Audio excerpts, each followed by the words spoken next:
दोस्तों, आज मैं आपको एक ऐसी मोटिवेशनल स्टोरी सुनाने जा रहा हूँ। यकीन मानिए, इसे सुनकर आपकी जिंदगी में बहुत बड़ा बदलाव आ सकता है। काफी समय पहले की बात है कि एक बार एक गुरु और शिष्य किसी जंगल में जा रहे थे। उस जंगल में उन्हें प्यास लगती है, तो वो दोनों एक खेत में जा पहुँचे जिसमें एक झोपड़ी थी। गुरु शिष्य से कहता है कि देखो कितनी उपजाऊ जमीन है, फिर भी इसमें कुछ भी नहीं लग रहा है। काश इसमें कुछ फलों के पेड़ और फसल उग रही होती तो ये खेत कितना अच्छा लगता। वो दोनों उस झोपड़ी के पास जाते हैं और कहते हैं कि हमें प्यास लगी है, क्या आप हमें पानी पिला सकते हैं? तो एक व्यक्ति उसे एक लोटे में पानी भरकर दे देता है। गुरु शिष्य दोनों देखते हैं कि उस झोपड़ी में वो आदमी और उसके बीवी बच्चे फटे पुराने कपड़े पहने हुए हैं।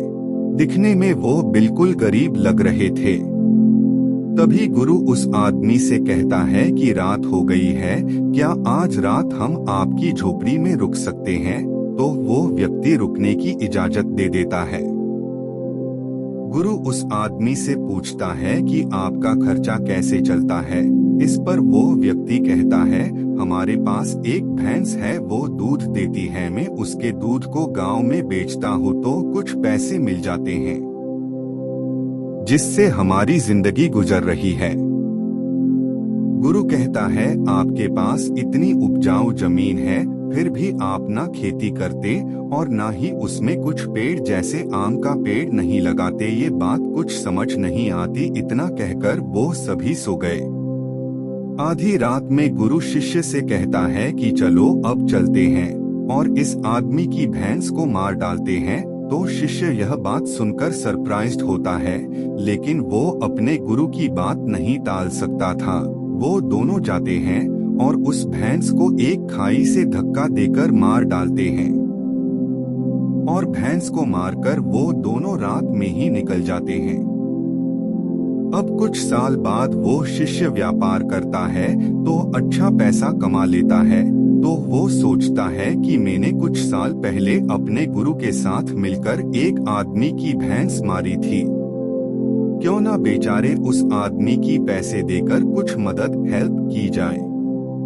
वो शिष्य उसी जंगल के बीच में स्थित उस खेत में जाता है और देखता है कि उस खेत में चारों तरफ फल ही फल उग रहे हैं और फसल भी अच्छी उग रही। वो खेत एक बगीचे की तरह लग रहा है और खेत के बीचों बीच एक आलीशान बंगला, लक्ष्यूरी बंगलो बना हुआ है।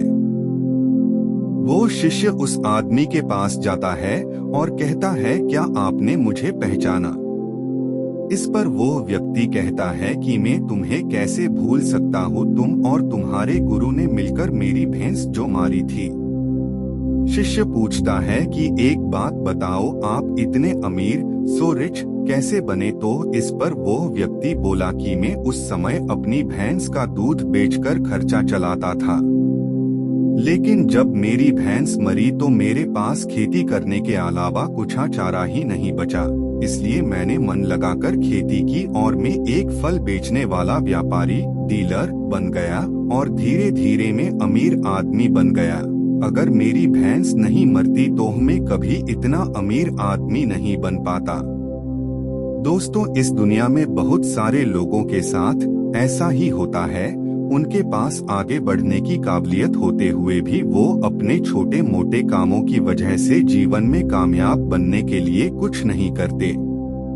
इसलिए दोस्तों, आज से आप अपनी भैंस को मार दीजिए, यानी आप छोटे मोटे कामों में समय टाइम बर्बाद मत कीजिए। अपनी जिंदगी में एक लक्ष्य गोल बनाइए और कुछ अच्छा कीजिए।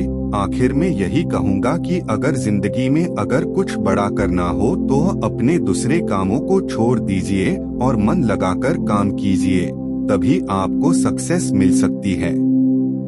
अगर आपको ये वीडियो पसंद आए तो इसे लाइक, सब्सक्राइब, शेयर जरूर करें। धन्यवाद।